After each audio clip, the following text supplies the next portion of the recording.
Last webinar, we talked about ego being a spectrum from individual ego up to the biggest of the big ego, whatever definition we want to use to describe the biggest of the big.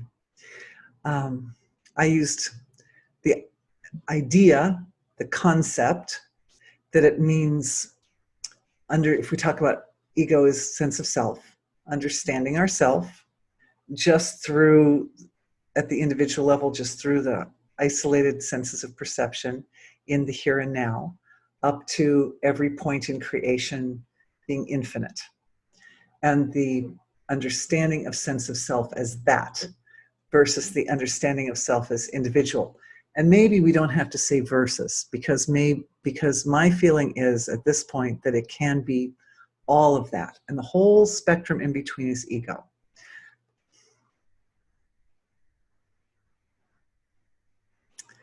Now, ego, sense of self, and the reason we're talking about sense of self is everything that we do and that we are and that we express, and everything about us comes originally from who we are. Without the who, there is no are. So we're starting right in the depths. We're starting right in the belly of the beast here. Ego is considered one of the 8 Prakritis in Vedic science. And the Prakritis arrange themselves along that spectrum of density, right? So you've got in Vedic science, you've got the 5 senses up here going from the more dense senses to the more subtle, the more dense sense of smell to the more subtle sense of hearing, and then down into mind, intellect, and ego being the most delicate. It's important to note that the spectrum from dense to subtle, it's not really describable in terms of experience or our senses of perception.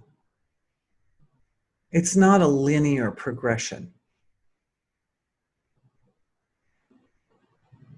It's not a linear progression. It is a process of abstraction.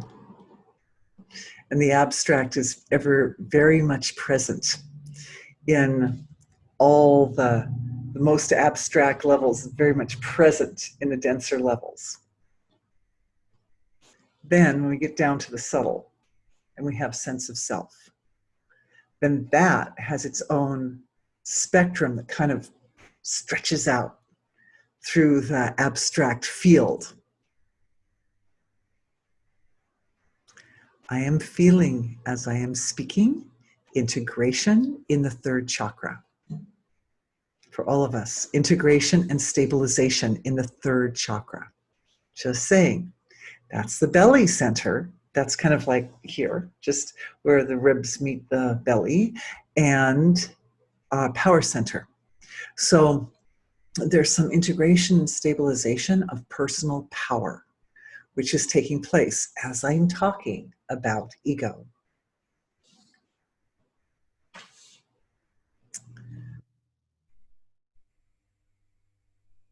It's important because what I discovered since the last webinar is that along the spectrum of ego, different laws of nature dominate.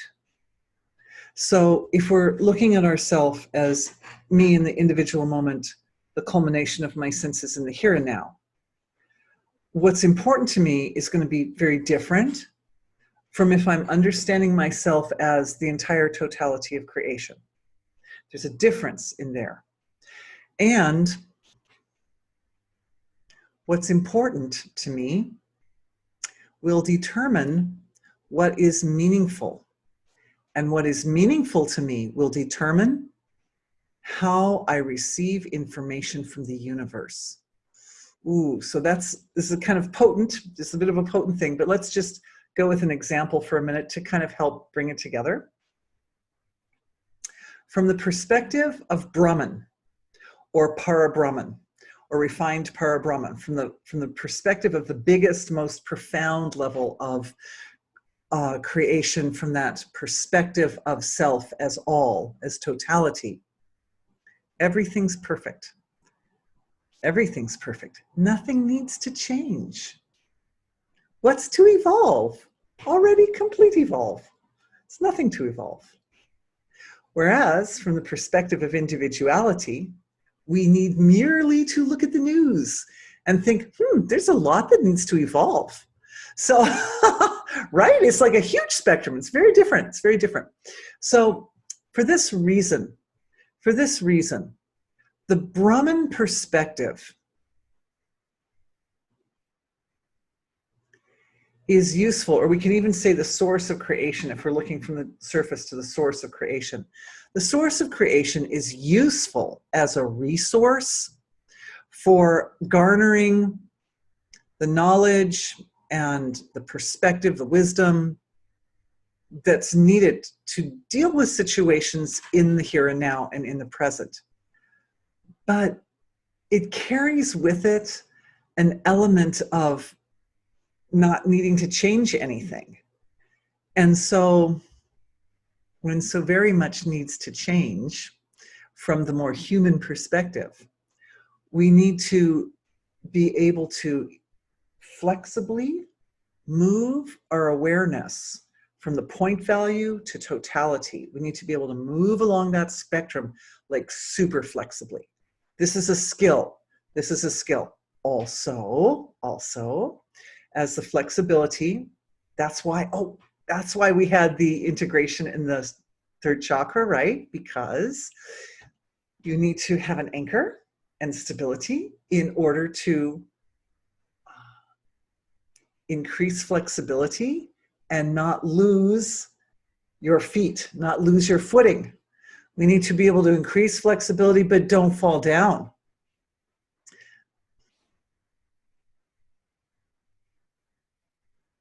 I'm now feeling the transformation taking place in the heart area. Maturation and increased flexibility in the area where we understand ourselves, we understand reality. Ooh. And it's so interesting. Feels like it's coming through the whole body now. Is an increased sensitivity. Oh, the heart area was refining there for a minute because the next step requires refinement of perception. That's it. Definitely feeling the anchoring in the solar plexus increasing, softness in the heart increasing.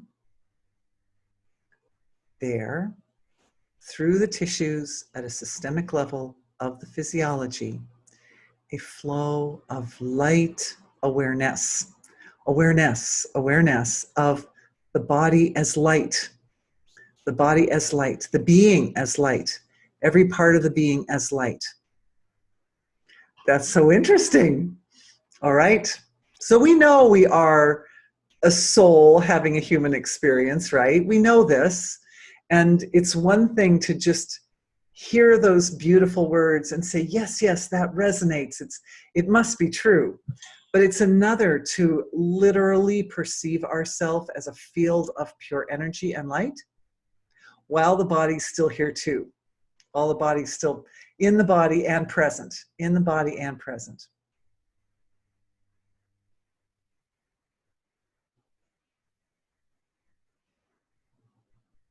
We're just letting this integrate for a minute. The senses of perception, refining just a bit.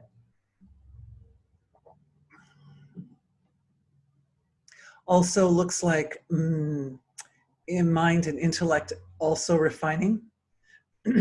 Mind, intellect, and ego also refining.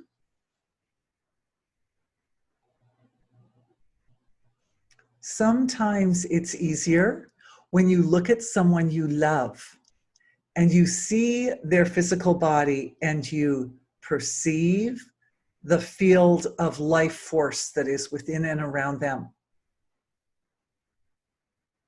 Sometimes when we put our attention on ourselves, it's just so intimate.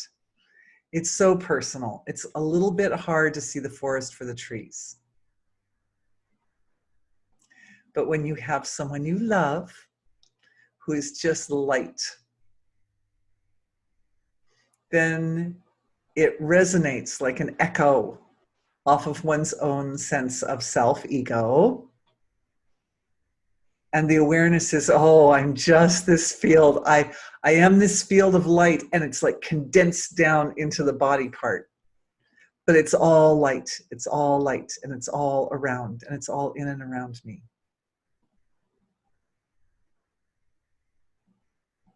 And it stabilizes because we've got the anchor in the solar plexus, the stability. And I really feel the just a little shift in perception of self happening through all the tissues of the body. The cells know, they know, they know. Just holding space for that. In fact, what isn't that light? What isn't? And your computer and your chair that you're sitting in, everything. Feeling a kind of a bliss, like a blissful energy rising up, but the bliss is rising with a little bit of chaotic effect, slightly chaotic effect coming forward to support the dissolving of cognitive structures, beliefs. Let's use a simple word, beliefs. Dissolving beliefs that bind or constrain awareness, senses of perception, awareness, into the material only. When we let go of something, it can be a little unnerving. There's always that moment of, oh, I was holding on to that. So that's where the chaos comes in. But when you have the anchor going in the solar plexus, that helps. Because if it starts to feel a little bit unnerving, come back to the solar plexus. That's where the anchor is. Now hold you steady. Hold you steady. Just holding steady.